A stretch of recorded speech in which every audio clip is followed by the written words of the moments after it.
Hello and welcome back to Be Reasonable.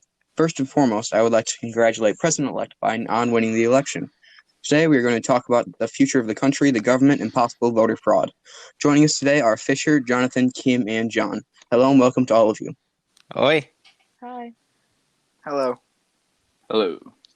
After almost a week of counting ballots, Biden has come out as victor with the electoral votes being 290 to 214 as of noon on Monday, November 9th.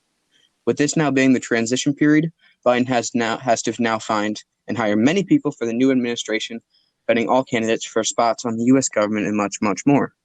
Some people on the right have said that Biden will pick very progressive people to appease the far left of the Democratic Party. John, what do you think of this? Well, first, let me touch on something. You said congratulations to President-elect Joe Biden. We'll get to voter fraud later. Okay. You see, God. we'll see. It's you. We'll see. I mean, because there have been proven cases of it.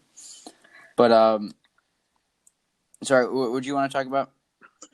Do you think that Biden will pick very progressive people to appease the far left of the Democratic Party? I mean, it depends. I mean, if Kalama's choosing all the people, yeah, they'll be more progressive, and I feel like Kalama will be taking more of the shots than Joe Biden. That's one of the problems with Joe Biden. He may not be a confident leader or a competent leader, but I feel like there's going to be a mix of people. I think some of them may just be chosen by like other DNC and what they recommend. But I mean, we'll see. I do agree. I don't think it's going to be a very progressive group of people. Like this idea that Biden's controlled by the far left is just—it's not true, right? Even if I'd want it to be, for him to adopt more progressive policies, on climate change and healthcare and all of that, he's a very, very moderate liberal. I think his cabinet will be that way. I think he'll have more conservatives than far progressives in his cabinet. So yeah, I wouldn't be expecting like any real progressives to get into his cabinet. Maybe a few because there's like hundreds of positions, but I think it's mostly going to be moderate liberal. They said he's going to have a few conservatives. But also the party position doesn't matter as much for these positions. Like James Comey was a Republican, a conservative, but he was just a good FBI director. And there's talk that Biden may bring him back. So for some of those positions, it doesn't really matter what their political stance is. That's a good point. Jonathan, what do you think of all this? Well, like I said before, I am uneducated in most of the subjects we were talking about, so I have no response to that.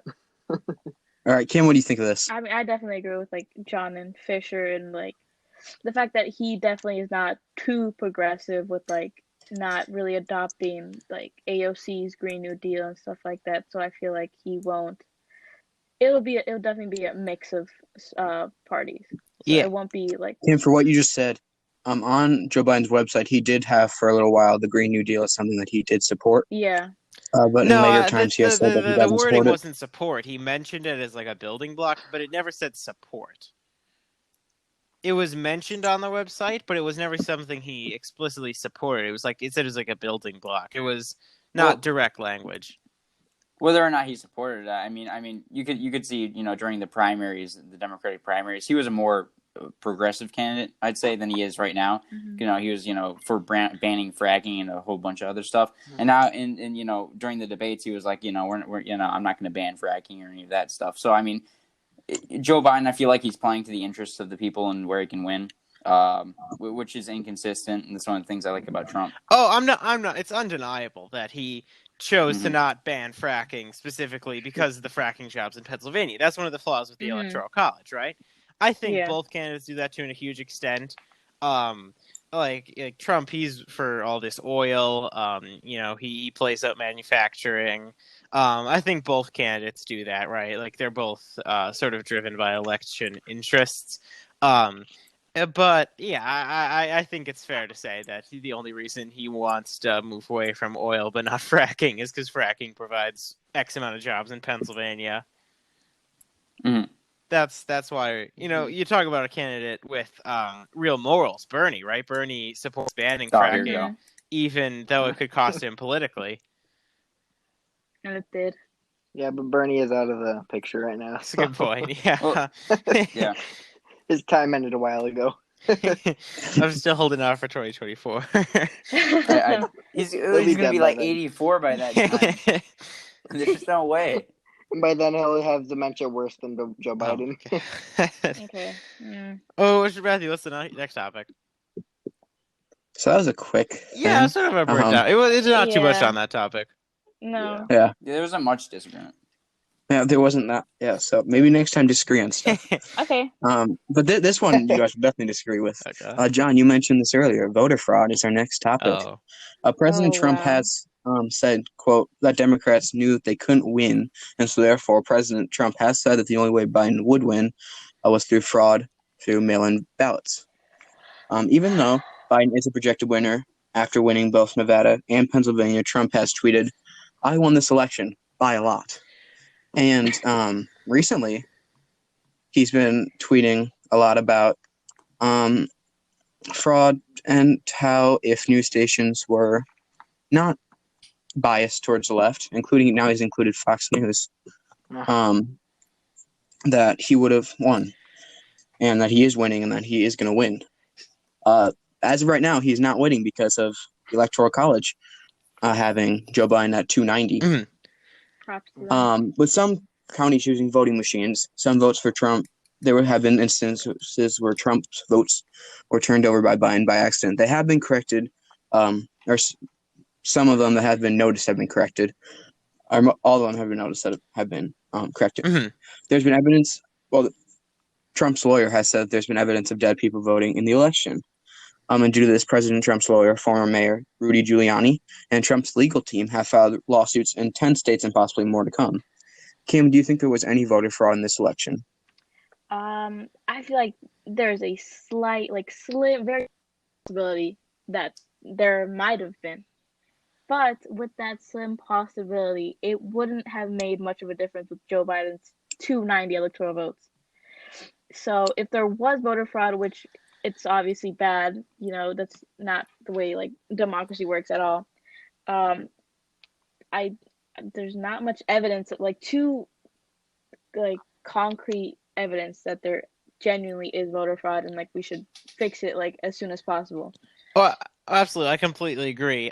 There's always going to be a couple instances of votes being miscounted, right? That happens. People are just people, right? They're just, and 99% of the time they get it right. They have the ballots go through multiple processes, but they get wrong. Whenever they do a recount, they find, they say it's between 100 and 1,000 votes that are changed, depending on the state size. That's for bigger states. And so the votes being counted the wrong way does happen. It doesn't have a political motive behind it, though. And in these states, Biden's up, I think, 30,000 in Pennsylvania, there's no need for a recount. The amount of votes that were miscounted will not be anything close to what he's winning by. Now in Georgia, I think there will be a recount, and justifiably so, right? Because Biden's up by only a couple thousand votes. And you want to recount, make sure everything's counted right. But this idea that there's political bias behind it is insane, right? This idea that these political actors are changing the results, because the elections are held on a county level. They have Democratic and Republican observers who can stay really close. In Philadelphia, it was 10 feet. Then there was a lawsuit, and they compromised on 6 feet. The observers could stay away. So the observers are close. They have cameras monitoring it. The people who count votes are bipartisan. The people who run it are bipartisan in how they run it. There's no political motive behind any miscounted votes, and it's a very small thing. Our elections are very, very well held. So, John, do you agree with no voter fraud? No, I think there are voter frauds. I think it's hard to prove, and that's the problem here. I think that the difference between this election and the other elections, there was a much greater extent, there were more ballots. And so I this election is different from other elections, and I think that we can challenge these, results. Like Al Gore, he went on for a month with, baseless claims, more baseless claims than Donald Trump has with voter fraud. And so I don't see why Donald Trump can't challenge it legally. What is an example of fraud, John? What do you think is something that was fraudulent? Dead people voting, especially in Pennsylvania. Rudy Giuliani, he's had, a couple, primary examples of dead people voting in favor of Joe Biden. There may be a few examples of that. Probably a very rare thing. But also, what's interesting is dead people are predominantly old people, right? The only demographic Trump dominates is people like above 50 and 60, right? That's the demographic Trump Mhm. dominates. So if anything, dead people being able to vote helps Trump tremendously, right? Because it's old people who Trump dominates with, right? I mean, Biden dominates with under 40, suburban parents, young people, and Trump dominates with older people. So, Well, that's because the ballots that are going out are, although it's for a dead person, the younger people are filling it out, or the people who get the ballots. Like, there are multiple counts, and it's hard to look for it. It's like, oh, there's only a few counts. Well, that's because it's hard to prove it. However, Arizona, we're only behind by 15,000 votes. I mean, if there's recounts there and voter fraud is found and turned around, it'd be better. if someone also- dies, I actually don't know this. If someone votes on, let's say, early voting on November 1st, and then they die on the 2nd, is their vote legally counted? Like if they were alive when they cast the vote, does that have to be counted? No, I'm pretty sure it's just the votes that are they're all collected beforehand, and then but you have to be alive on November 3rd, I think. So I guess I'll agree with that. That sounds plausible. Assuming that's true, there's definitely going to be some instances of that. Not any different from any previous elections, right? I mean, No, I feel like this is different from previous How? elections. I mean, we have COVID. Yes. 100%. So Well, yeah, more people dying we have- is the. Well, not more people down, but just the full out more ballots being out. Like there was a report from CNN or Fox News, I think, that 30,000 ballots went out incorrectly in Texas, and 20,000 in Pennsylvania, I think. So like key states, and there's ballots going out incorrectly here, and it's hard to prove this, because it's Wait, like what side the did you federal get that government from? thinks they're doing. Fox News or CNN, I think, some CNN alert. I have to look Okay. back. Okay. I mean, I think I have heard Also, some real mail-in quick, ballots where, like the post for office the- misdelivered them, but that doesn't mean Fisher, people fraud. Fisher. Yeah. Matthew's talking. Oh, sorry. Go ahead. For the absentee ballots, if someone votes through absentee or mail-in, and they die before the election, their vote is illegible or not Seriously? illegible. Or It not is ineligible. or legible. It does Is count. legible It's or not illegible? it can't be used. Oh, It okay, can't be. okay, sorry. Okay. You're illegible and Wait, illegible can or sound can't similar. be used? Yeah, I know. Cannot be. Cannot No, be it used. cannot. Okay, that It makes cannot. sense. Yeah, So- that does make sense. Yeah, I misspoke. I mean, it's close, but 45,000 votes. And this is happening to a much greater extent than other elections. We're having more mail-in ballots, this election now than other. All in addition to that, 90% of the registered voters in Wisconsin voted. Those numbers are unheard of. I mean, in the last election, it was like 60%. So I mean, we have this huge bump in 30%. And I doubt that's because we're the post office sending out all these ballots. I think that there's huge fraud going on because it's easy to do in this election. So Who's frauding? Who's frauding? Mostly the Democratic side because they're the ones who mostly are mailing in ballots. I mean, But how do you people who fraud? Okay, voted wait, on wait, the wait, front wait. ballot. Okay, Trump also told his supporters to vote in person because he thought there would be fraud. We talked And about then this he in the gets last surprised. debate. I don't think that he just legitimately. This is one of my pet peeves with Donald Trump. Sometimes he speaks too literally, but I think he was trying to drive across a point and not actually tell his voters to commit a felony. However, most of the people that voted with mail-in ballots were Wait, Democrats.